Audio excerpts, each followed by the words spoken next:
The story of Jesus washing the feet of his disciples is found in John chapter 13, verses 1 to 17.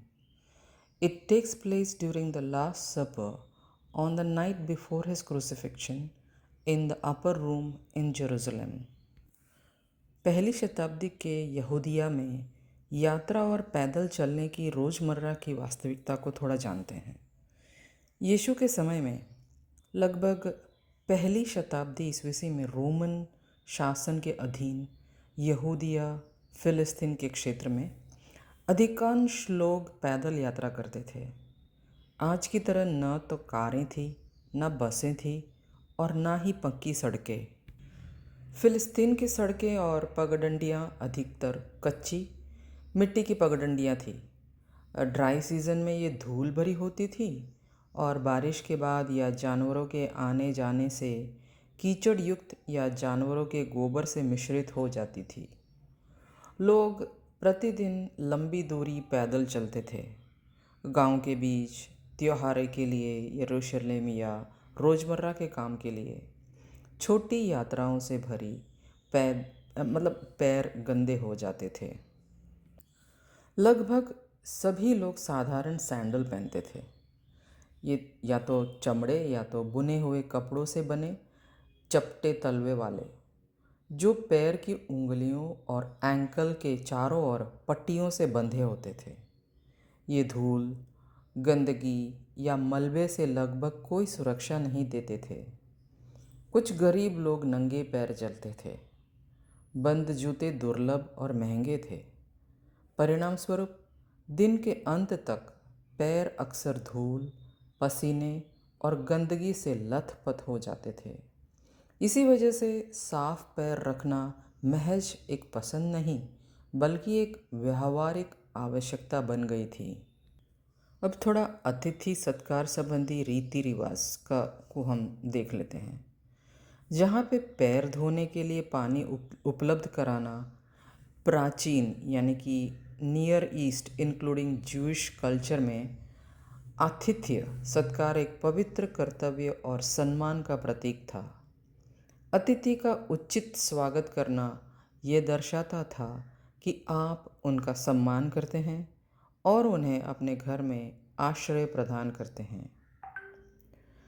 मेजबान आमतौर पर अतिथियों के आगमन पर ही पानी का एक पात्र, अक्सर घर के प्रवेश द्वार के पास बड़े बर्तन में रखा हुआ उपलब्ध कराता था। अब अतिथि या कोई नौकर मुख्य बैठक या भोजन कक्ष के प्रवेश करने से पहले अपने पैर धोते थे। ये प्रथा पुराने नियम में कई बार मिलती है। यीशु से बहुत पहले अब्राहम ने अपने विजिटर्स के पैर धोने की पेशकश की। ये हमें उत्पत्ति चैप्टर 18 वर्स 4 में मिलेगा।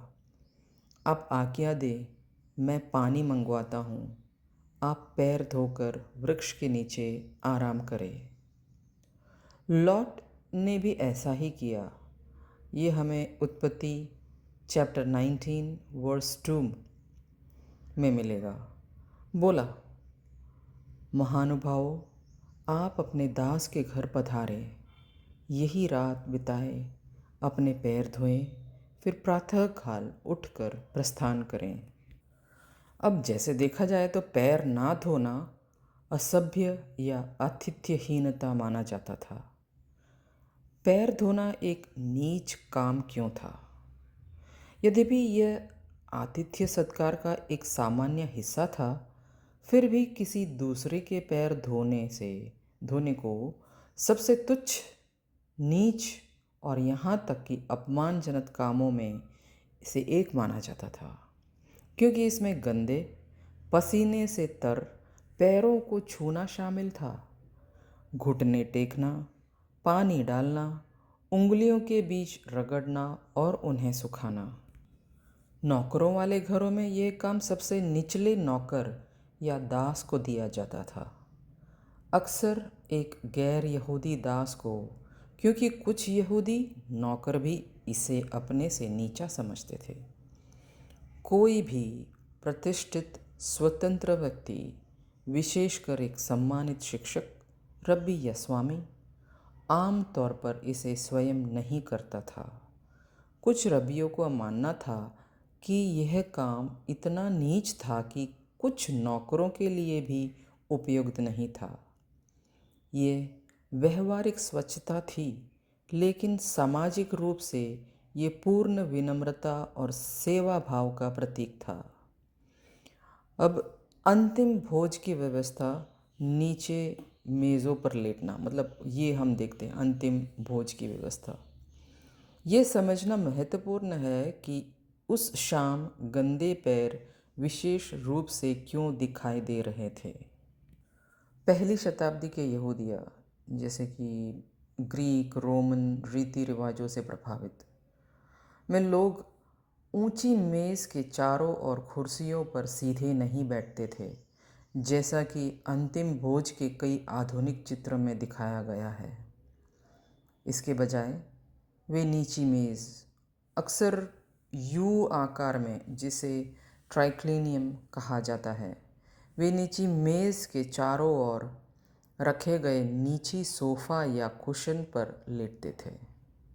मेहमान अपनी बाईं कोहनी पर झुकते थे, उनका सिर मेज की ओर होता था और उनका शरीर इस तरह झुका होता था कि वे अपने दाहिने हाथ से खा सके। At a उनके पैर decisive moment, भोजन से he दूर kneels to wash the पीछे की ओर disciples' feet, फैलते थे, assuming the लेकिन most फिर भी basic gesture स्पष्ट of रूप से domestic दिखाई देते hospitality. थे He does और not कमरे choose में and मौजूद अन्य लोगों के करीब होते थे, जो कि पैर मेज़ के पास और अन्य लोगों के करीब होते थे।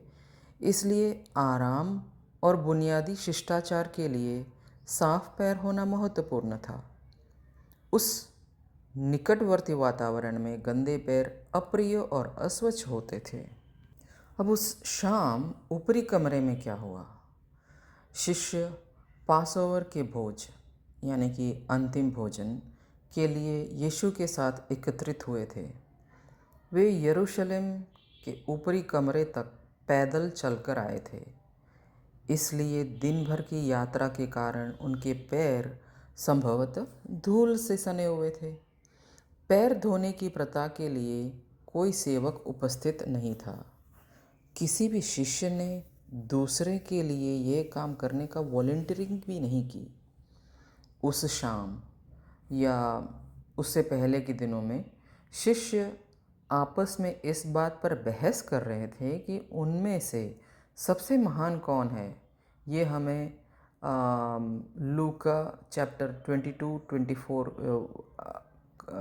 में मिलेगा।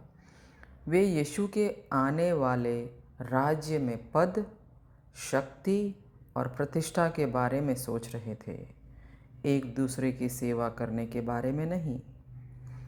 इससे एक उपयुक्त और या तो विडंबनापूर्ण दृश्य उत्पन्न हुआ। एक कमरा जो अभिमानी, पद प्रेमी पुरुषों से भरा था, कोई भी सबसे नीची भूमिका निभाने को तैयार नहीं था, और यीशु, उनके प्रभु, हम सब के प्रभु, शिक्षक और मसीहा, ये सब जानते थे।